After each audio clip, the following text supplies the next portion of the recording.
백치 아다다 개용묵. 질그릇이 땅에 부딪히는 소리가 났다고 들렸는데 마당에는 아무도 없다. 부엌에 쥐가 들었나? 샘문을 열어보려니까 아야 하는 소리가 듀란 곁으로 들려온다. 샘문을 열려던 박씨는 뒷문을 밀었다. 장독대 및 비스듬한 켠 아래 아다다가 입을 해 벌리고 납작하니 엎드려져 두 다리만을 힘없이 버지럭거리고 있다.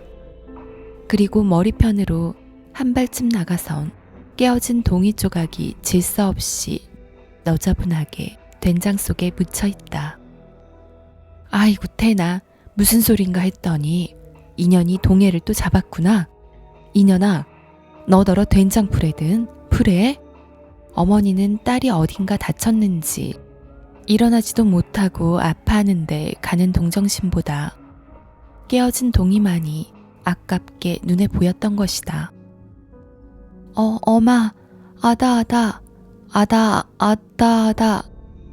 모닥불을 뒤집어 쓰는 듯한 끔찍한 어머니의 음성을 또다시 듣게 되는 아다다는 겁에 질려 얼굴에 시퍼런 물이 들며 넘어진 연유를 말하여 용서를 빌려는 기색이나 말이 되지를 않아 안타까워한다.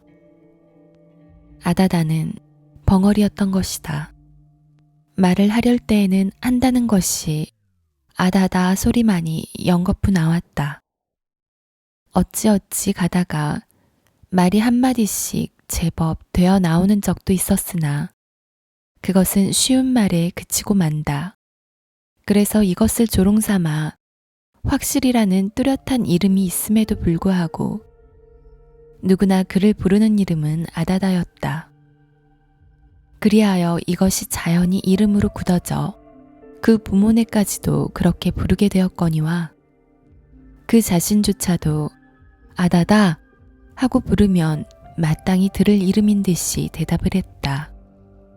인형 까타나 끄리세 누나, 시켜낼 목 가갔으면 오늘은 어둠에든지 나가서 돼지고 말아라. 이년아. 어머니는 누나를 가로세워 날카롭게도 흰자위만으로 흘기며 성큼 문턱을 넘어선다.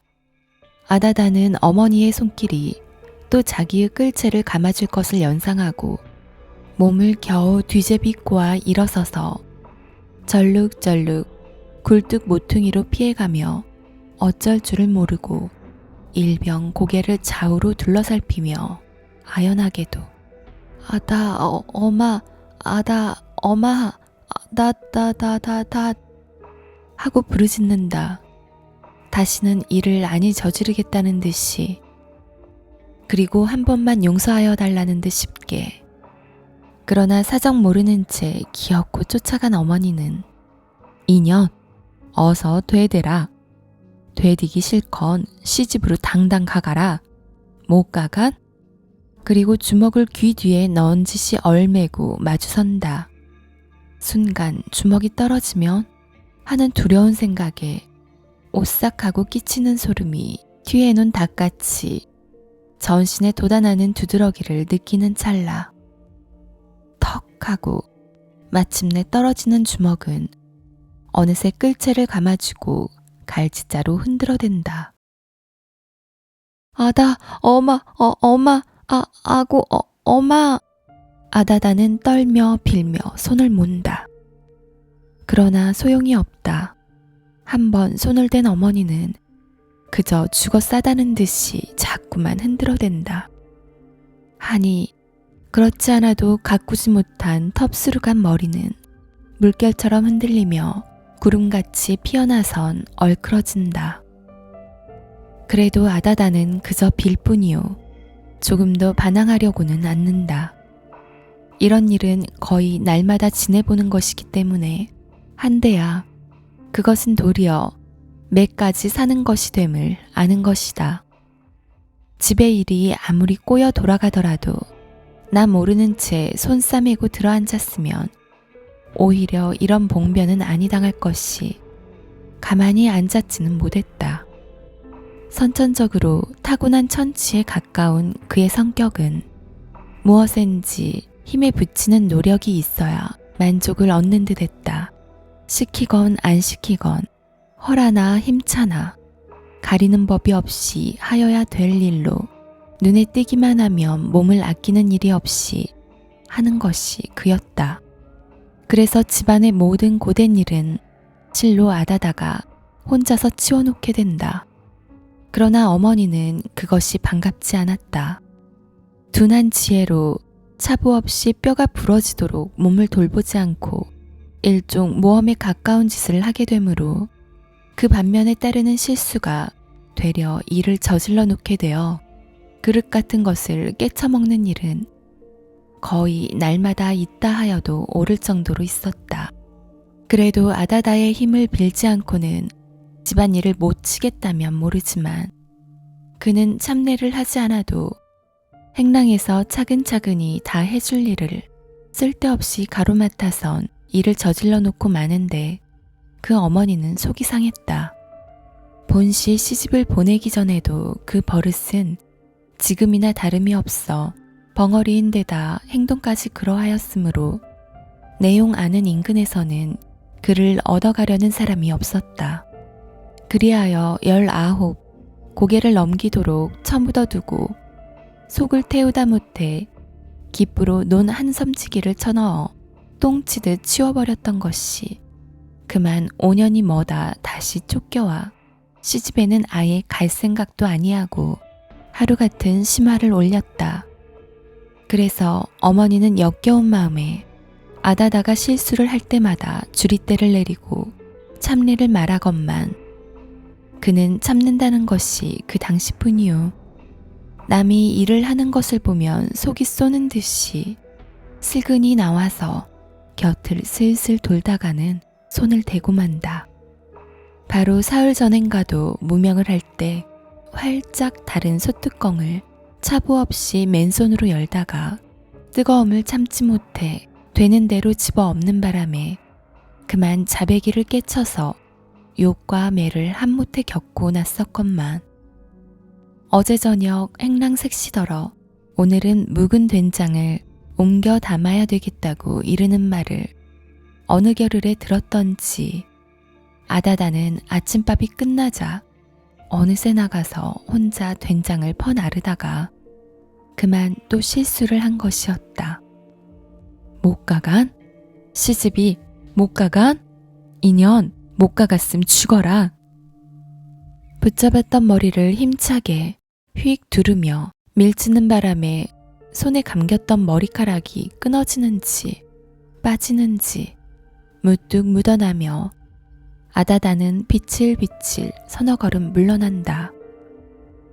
순간 아찔해진 아다다는 넘어지지 않으려고 애써 버지럭거리며 삐치는 다리에 겨우 진정을 얻어세우자 아다 엄마 아다 엄마 아다 아다 하고 다시 달려들 듯이 눈을 흘기고 섰는 어머니를 향하여 눈물 글썽한 눈을 끔뻑 한번 감아 보이고 그리고 북쪽을 손가락질하여 어머니의 말대로 시집으로 가든지 그렇지 않으면 죽어라도 버리겠다는 뜻으로 고개를 주워기며 겁에 질려 어쩔 줄을 모르고 허청허청 대문 밖으로 몸을 이끌어냈다. 나오기는 나왔으나 갈 곳이 없는 아다다는 마당길을 돌아서선 발길을 더 내놓지 못하고 우뚝 섰다. 시집으로 간다고는 하였으나 아무리 생각해도 남편의 매는 어머니의 그것보다 무섭다. 그러면 다시 집으로 들어가나? 이번에는 외상 없는 매가 떨어질 것 같다. 어디로 가야 하나? 갈 곳 없는 갈 곳을 짜보니 눈물이 주는 위로밖에. 쓸데없는 5년 전 그 시집이 참을 수 없이 그립다. 추울세라 더울세라 힘이 들까 고단할까 알뜰살뜰히 어루만져주던 시부모, 밤이면 품속에 꼭 껴안아 피로를 풀어주던 남편. 아, 얼마나 시집에서는 자기를 위하여 정성을 다하던 것인고. 참으로 아다다가 처음 시집을 가서의 5년 동안은 온 집안의 사랑을 한 몸에 받아왔던 것이 사실이다. 벙어리라는 조건이 귀에 들어맞는 것은 아니었으나 돈으로 아내를 사지 아니하고는 얻어볼 수 없는 처지에서 28살에 아직 장가를 못 들고 있는 신세로 목구멍조차 치기 어려운 형세였으므로 아내를 얻게 되기의 여유를 기다리기까지에는 너무도 막연한 앞날이었다. 벙어리이나 일생을 먹여줄 것까지 가지고 온다는데 귀가 번쩍 뜨여 그 자리를 아낄까 두렵게 혼사를 지었던 것이니 그로 의해서 먹고 살게 되는 시집에서는 아다다를 안이 유할 수가 없었던 것이다. 그러한 가운데 또한 아다다는 못하는 일이 없이 일 잘하고 고분고분 말 잘 듣고 조금도 말썽을 부리는 일이 없었다.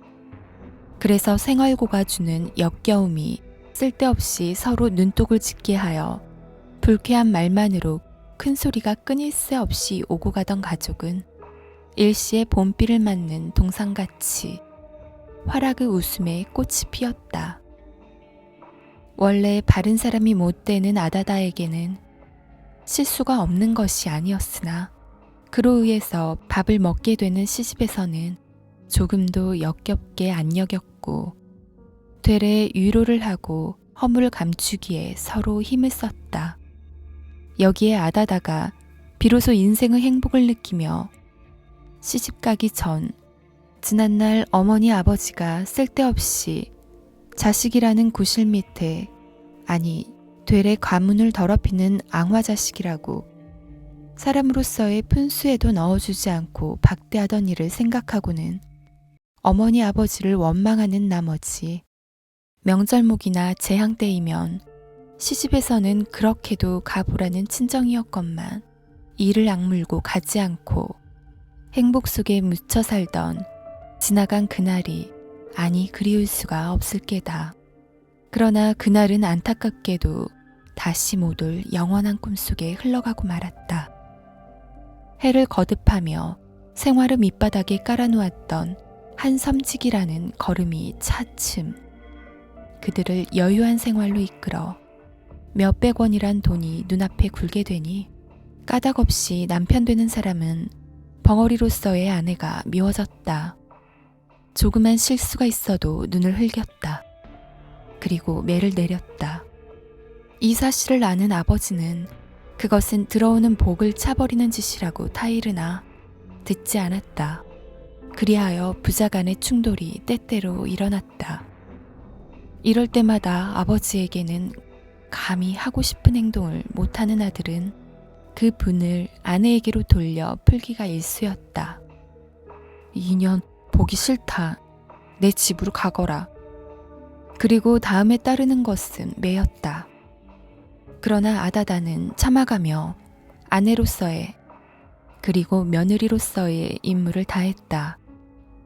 이것이 시부모로 하여금 더욱 아다다를 귀엽게 만드는 것이어서 아버지에게서는 움직일 수 없는 며느리인 것을 깨닫게 된 아들은 가정적으로 불만을 느끼게 되어 한 해의 농사를 지은 추수를 온통 팔아가지고 집을 떠나 마음의 위안을 찾아 주색의 돈을 다 탕진하고 물거품같이 밀려돌다가 동무들과 짝지어 안동현으로 건너갔다. 그리하여 이 투기적인 도시에 무젖어 노동의 힘으로 본전을 얻어선 양화와 은대루에 투기하여 황금을 꿈꾸어 오던 것이 기적적으로 맞아나기 시작하여 이태 만에는 2만 원에 가까운 돈을 손에 쥐고 완전한 아내로서의 알뜰한 사랑에 줄였던 그는 돈에 따르는 무수한 여자 가운데서 마음대로 흡족히 골라가지고 집으로 돌아왔다. 그리고는 새로운 살림을 꿈꾸는 일변 새로이 가옥을 건축함과 동시에 아다다를 학대함이 전에 비할 정도가 아니었다.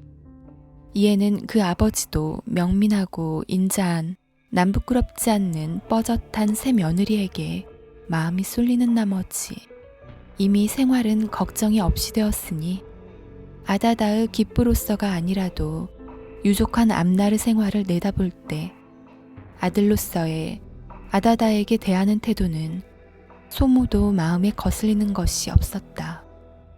그리하여 시부모의 눈에서까지 벗어나게 된 아다다는 호소할 곳조차 없는 사정에 눈 감은 남편의 매를 견디다 못해 집으로 쫓겨오게 되었던 것이니 생각만 하여도 옛 매자리가 아픈 그 시집은 죽으면 죽었지 다시는 찾아갈 생각이 없었던 것이다. 그래서 집에 있게 되니 그것보다는 좀 허랄망정 어머니의 매도 결코 견디기에 족한 것이 아니다. 그리고 그것은 날마다 더 심해만 왔다. 오늘도 조금만 반항이 있었던들 어김없이 매는 떨어지고 말았을 것이다. 그러나 어디로 가나 아무리 생각을 해보아야 그저 이 세상에서는 수롱이네 집밖에 또 찾아갈 곳은 없었다. 수롱은 부모 동생조차 없는 30이 넘은 총각으로 누구보다도 자기를 사랑하여 준다고 믿는 단 한 사람이었다. 그리하여 쫓겨날 때마다 그를 찾아가선 마음의 위안을 얻어오던 것이다. 아다다는 문득 발걸음을 떼어 아지랑이 어른거리는 마을 끝 산턱 아래 떨어져 박힌 한 채의 오막사리를 향하여 마당길을 꺾어 돌았다. 수롱은 벌써 1년 전부터 아다다를 꾀어왔다. 시집에서까지 쫓겨난 벙어리였으나 김초 씨의 딸이라 스스로도 낮추 보여지는 자신으로서는 거연히 염을 내지 못하고 뜻 있는 마음을 속으로 꾸여가며 눈치를 보여오던 것이 눈치에서보다는 베풀어진 동정이 마침내 아다다의 마음을 사게 된 것이었다. 아이들은 아다다를 보기만 하면 따라다니며 놀렸다. 아니 어른들까지도 아다다, 아다다 하고 고를 올려서 분하나 말을 못하고 이상한 신용을 하며 두덜거리는 것을 보므로 행복을 느끼는 듯이 손뼉을 치며 웃었다. 그래서 아다다는 사람을 싫어하였다. 집에 있으면 어머니의 욕과 매, 밖에 나오면 무사람들의 놀림. 그러나 수롱이만은 자기를 사랑하는 것이었다.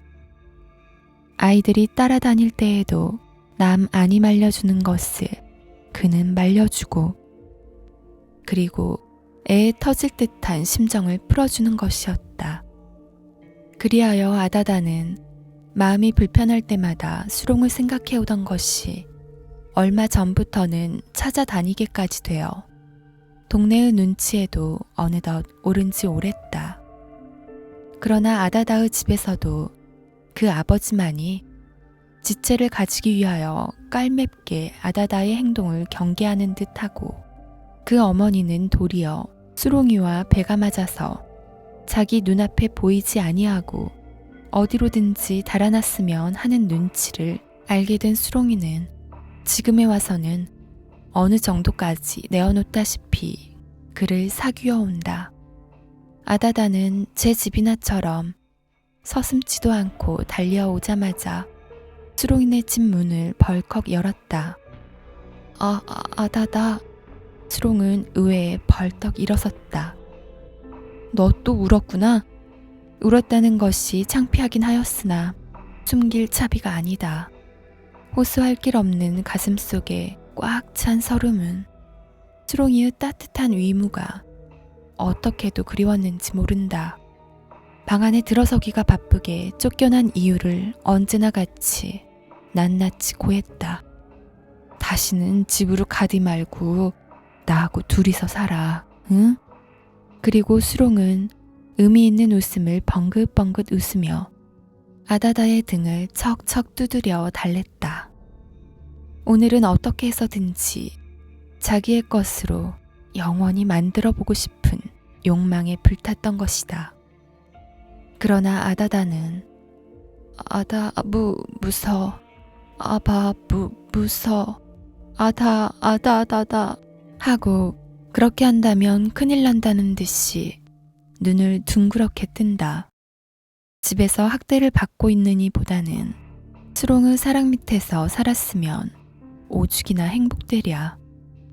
다시 집으로는 아니 들어가리라는 생각이 없었던 바도 아니었으나 정작 이런 말을 듣고 보니 무엇인지 차마 허하지 못할 것이 있는 것 같고, 그렇지 않은지라 눈을 부릅뜨고 수롱이한테 다니지 말라는 아버지의 말이 연상될 때 어떻게도 그 말은 엄한 것이었다. 우리 둘이 달아났음 그만이디. 무섭긴 뭐이 무서워. 아다다는 대답이 없다. 따는 그렇기도 한 것이다. 당장 쫓겨난 몸이 갈 곳이 어딘고. 다시 생각을 더듬어 볼 때 어머니의 매는 아버지의 그 눈총보다도 몇 배나 더한 두려움으로 견딜 수 없이 아픈 것이다. 먼저 한 말이 금시 후회스러웠다. 안 그래? 무서울 게 뭐야. 이젠 아야 가지 말고 나하고 있어, 응? 응, 아다.